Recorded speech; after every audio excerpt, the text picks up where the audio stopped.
Let's open some Disney pin mail.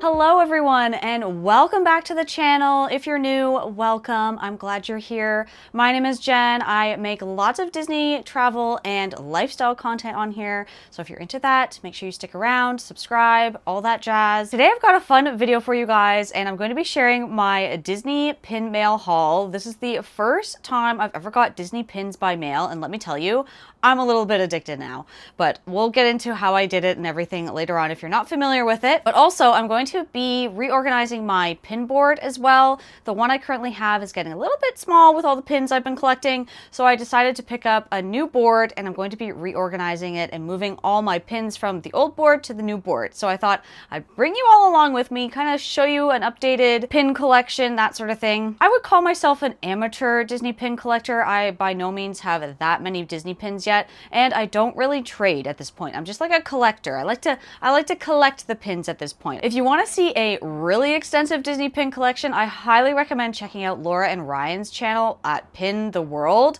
They have so many pins on there and they're always going through their collection. It's amazing to see how much stuff they have. I'll leave their channel link down below so you can check it out after you watch this video. So the way this works is I'm actually part of these Disney pin groups on Facebook, and basically there'll be Canadians that are always traveling to Walt Disney World. They will post new pins that they see, and then you can comment and say if you want them, you want to buy them, and then they will actually bring them back to Canada for you, and then you either pay the postage to have it mailed to you, or you can meet up with them and then just pay them that way. So it's very dangerous, let me tell you. I had to control myself a lot because there was a lot of new pins that I saw that I actually wanted after I came back from Disney myself. So the first one that I ended up picking up was a new resort pin, and it is this Port Orleans Riverside pin. It has Mickey and Minnie on there. I love this one so much because it is just so spring-like with the flowers, and you've got Mickey with his hat and Minnie being so adorable. It is just so cute, and they're sitting there on the bench, and I think it's so pretty. And then in the background that has like what the hotel will look like with the Riverside Mill and that. I just think it's so cute. And this one was not at the resort when I was there. The only pin that I saw was the one that I got the first time we stayed at Riverside, but they didn't have an updated pin when I was staying there just this past March. So I was like, oh, okay, well, I guess I just won't get another pin. But this one came out right after I left. So you know what? I'm like, to commemorate my stay there just this past time, I might as well pick this one up. So I'm glad I got that one. The next pin I got is, of course, Chip and Dale related, and it was another new release, and I thought it was so cute. I didn't end up being able to find too many Chip and Dale pins that I fell in love with while I was there, but this one spoke to me, and this is what it looks like. It is the Chip and Dale popcorn pin. I love how happy and cute they look. As soon as I saw it pop up, I'm like, you know, I need it. It's so cute. I want it to be part of my Chip and Dale collection. I do like to collect Chip and Dale stuff. As you can tell, like behind me I have like Dale, and then I got some other keychains. Recently I have my salt and pepper shakers up there. So I am also doing a pin collecting of Chip and Dale as well. So of course when I saw this, I'm like, yes, I will have this one too. This year I made a goal of rewatching all the animated Disney movies, and I recently rewatched The Sword in the Stone. It is a movie I grew up watching as a kid, and it gave me so much nostalgia when I went back and watched it. And then I thought to myself, I'm like, there's not a lot of Sword in the Stone merchandise. So of course, again, when I was perusing the Facebook group, this pin popped up and I was like, okay, I think I'm gonna have to grab that one. And it is this one. It is I think they are called group cluster pins, if I'm not mistaken. So it's when they have like the movies, they will put all the characters or a bunch of like main characters on there, and then you get like the cluster pin. So for this one, it's Sword in the Stone. So on here you have Merlin, and then you have Art and Archimedes, the owl, and then you have when he turned into a walrus, and Madame Mim is over here too. And when she turned into an elephant, that's when they're like fighting at the, like, I think it's like near the end of the movie. I don't know if you've seen the movie recently, but I highly recommend recommend, or if you've never seen it, it's a very underrated, like, earlier Disney movie that I really recommend checking out. And I think Madame Mim is like I think it's Madame Mim. I think I'm pronouncing it correctly, but she's an underrated villain that like does not get enough credit either. We need more Sword in the Stone merchandise. The next pin I got, I think I'm going to actually start and try to collect. I almost got 2 of them, but the other one that I saw ended up getting sold before I could grab it.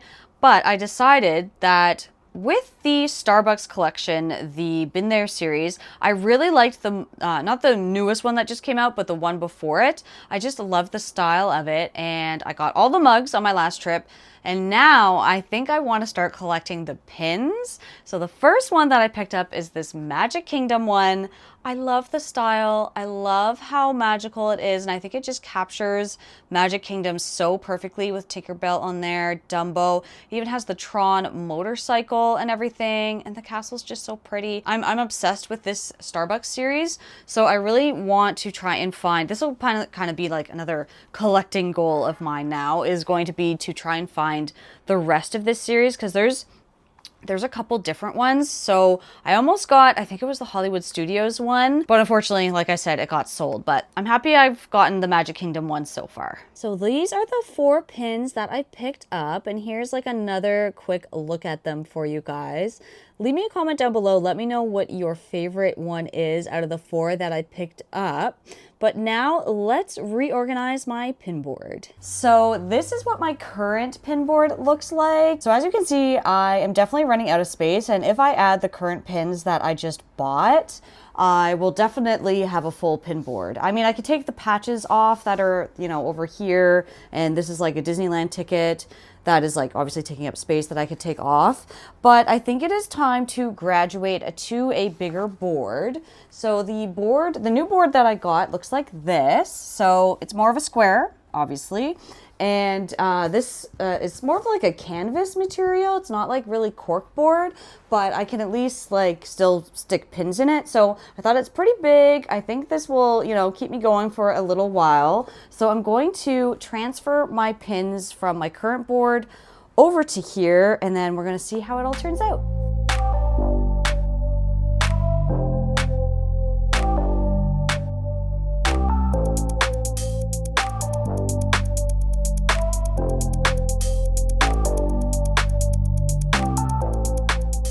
So I've managed to get all the pins off of my old board and move them over. I ended up like stabbing myself on one of them. They were kind of hard to get out of the board, but I've laid them out on the new one. And here are all my new pins that I need to add.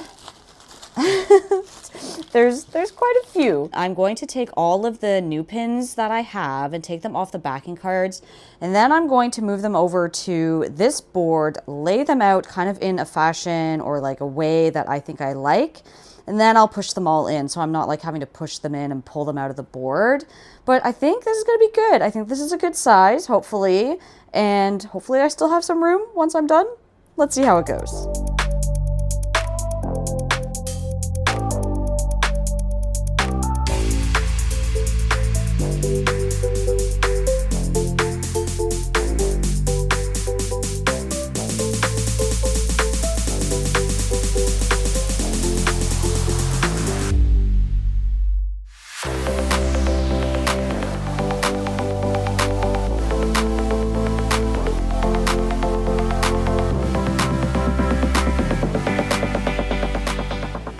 This is how it's turned out, and I'm pretty happy with it actually. I forget how big some of the pins are, so they like actually do take up quite a bit of space, but you can kind of see what I've done here. So I've kept like the special event tour pins over here. Then I have kind of like the ride specific pins there.